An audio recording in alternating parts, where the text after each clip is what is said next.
Assalamualaikum warahmatullahi wabarakatuh. Sahabat kabar Islami dimanapun Anda berada, kembali lagi dengan channel ini. Silahkan dukung dengan like, subscribe, komen, dan share supaya channel ini bisa berkembang.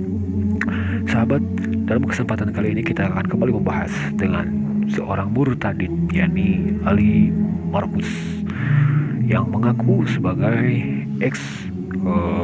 pejuang Islam. Dia seorang muslim, katanya pernah menjadi jenderal atau komando dari sebuah ormas FPI.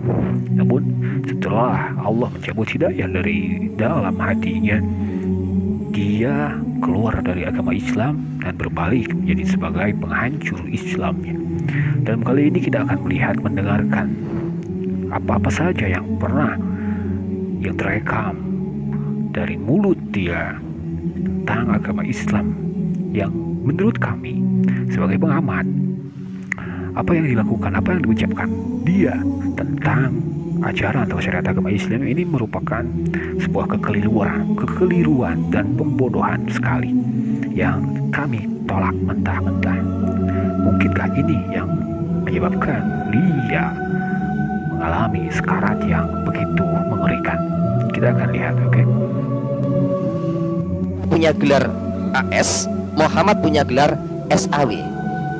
Tapi sayang di Indonesia, dari mulai zamannya Adam sampai turunnya Isa itu semua di belakangnya dikasih AS. Saya nggak mengerti bagaimana pola pemikiran di Indonesia.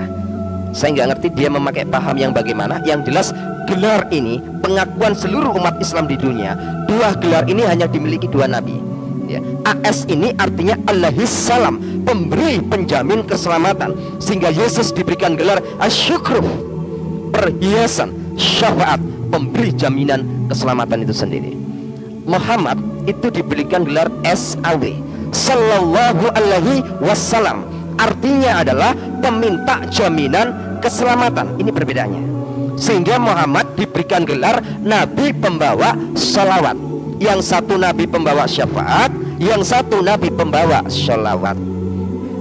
Syafaat ini bergerak untuk memberikan doa kepada seluruh umat manusia. Sholawat ini peminta doa bagi seluruh umat manusia. Setiap habis orang sholat wajib hukumnya baca sholawat. Setiap orang habis ngaji wajib hukumnya baca sholawat. Allahumma sholli ala sayyidina Muhammadin wa ala ali sayyidina Muhammad hu anfusakum wa alinkum nar. Ya Allah, selamatkanlah junjunganku Muhammad, wa ala alihi, selamatkan juga sanak kadang keluarganya, wa sahbihi, selamatkan juga para sahabatnya. Ku anfusakum wa alinkum naro, dari ancaman Allah yang berupa neraka. Jadi kita tinggal memilih, mau memilih nabi yang membawa syafaat atau mau memilih nabi yang membawa sholawat. Itu satu. Bagaimana sahabat? Itu menurut kami merupakan pelecehan, penghinaan kepada agama Islam, khususnya terlebih kepada Nabi besar Muhammad SAW, yang disebutkan dia mengucapkan bahwa Nabi Muhammad belum tentu atau tidak akan selamat, beda dengan Nabi Isa alaihissalam. Inilah yang merupakan sebab dia, seorang Ali Markus, meninggalkan agama Islam masuk ke agama Kristen. Namun sebenarnya ini sangat salah besar bahwa Nabi Muhammad SAW adalah satu-satunya Nabi yang akan mampu memberikan syafaat besok hari akhir kelak, di hari kiamat. Sebelum kanjeng Nabi baginda Rasul Nabi besar Muhammad SAW memberikan syafaat kepada umat, nabi-nabi yang lain jelas tidak akan mampu memberikan syafaat kepada umat-umatnya. Kita lanjutkan. Jadi hadirnya sholawat itu ada riwayatnya sendiri. Ketika Muhammad pada usia 61 tahun, Muhammad tidak bisa mendeteksi racun yang masuk di dalam tubuhnya, karena Muhammad diracun oleh istrinya sendiri. Jadi yang meracuni Muhammad waktu itu adalah istrinya sendiri, istri yang ke-17. Jadi istrinya Muhammad itu total semua 22. Istri yang ke-17 ini meracuni dia 2 tahun. Kata orang Jawa ini digawe kembang amben, mati gak mati, urip gak urip, mudune surat Yasin. Mudune surat Yasin. Kita melihat sekarang saudara-saudara kita, ketika mereka melihat orang sakit, orang lagi nazah, orang yang lagi sekarat, pasti diturunkan surat Yasin. Jadi surat Yasin dibaca membuat satu pernyataan, lek mati lang matiyo, lek urip lang uripo. Waktu itu juga begitu, karena waktu dibacakan surat Yasin tidak sembuh, malah nazak tidak karu-karuan. Akhirnya Muhammad mengumpulkan seluruh keluarga dan para sahabatnya untuk memberikan doa keselamatan supaya segera hari itu juga tidak lebih dari sebuah syarat dan tur saja ya. Setelah itu dia putar Ka'bah 7 kali keliling Ka'bah, dia putar. Kalau bapak-bapak ibu-ibu lagi ke sana, kalau melihat orang-orang di sana, itu kalau kita duduk termenung, saya pernah sama teman-teman saya, beberapa santri di sana duduk termenung sambil berpikir. Ketika orang-orang itu putari Ka'bah, lempar batu sumbro, itu mulai saya berpikir, pikiran saya hanya satu, kenapa permainan anak kecil ini dibawa ke sini? Coba anak kecil itu kan sudah muter-muter, habis muter keliling Ka'bah, 7 kali keliling, setiap orang mencium Hajar Aswad, rebutan, ngambung Hajar Aswad itu rebutan. Hajar Aswad itu dihuni dari 8.888 jin yang dikepali satu jin yang namanya Huda Al-Fitri. Ngambung jin rebutan. Bojone gak tahu diambung, jin diambungin nang kono. Harus gak lumayan lah wong-wongi. Ngambung jin itu lo rebutan. Nah, ini kan mulai pikiran manusia ini perlu diperiksakan ke psikiater. Kebetulan kami sendiri dari keluarga baik, jadi kami mendapat izin respon positif untuk melihat sumur itu selama saya ada 4 tahun di sana. Apa yang terjadi? Jadi di sumur yang besar itu, di dalam sumur itu nggak ada airnya, kosong, kering. Yang menjadi pertanyaan kita saat ini, lantas yang dibawa orang yang pulang naik haji ini apa? Ya, padahal dia yakin diambil dari sumur ini, padahal sumur ini kosong. Ternyata dari dam yang besar ini disuling oleh orang-orang Arab. Ya, disuling untuk dijadikan air Zam-Zam.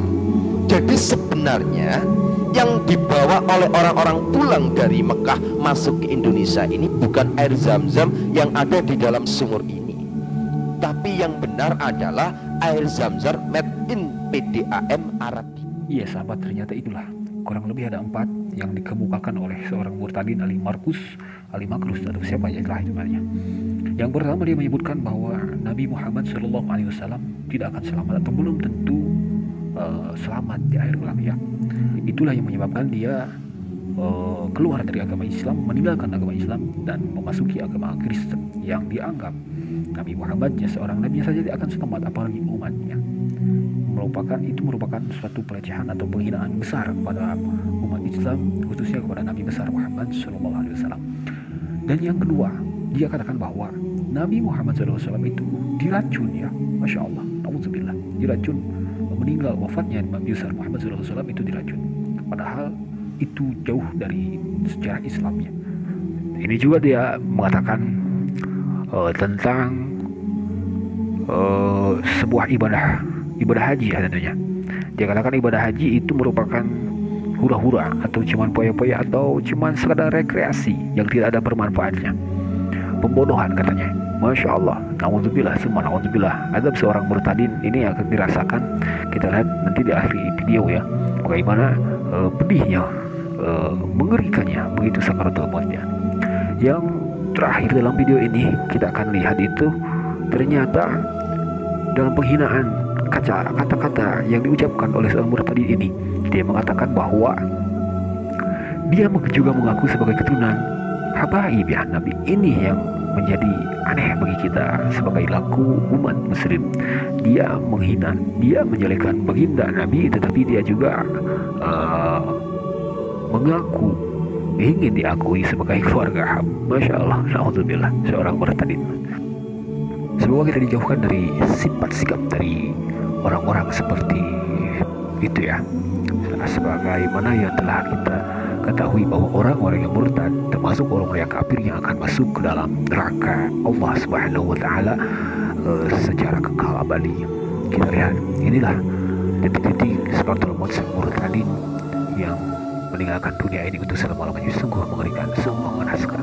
Semoga menjadi pelajaran bagi kita semua. Amin. Amin ya Allah. Kita lihat dia nampak tersiksa ya, nampak tersisa dengan keadaan seperti ini. Semoga kita jauhkan. Amin amin ya. Cukup sekian sahabat. Assalamualaikum warahmatullahi wabarakatuh.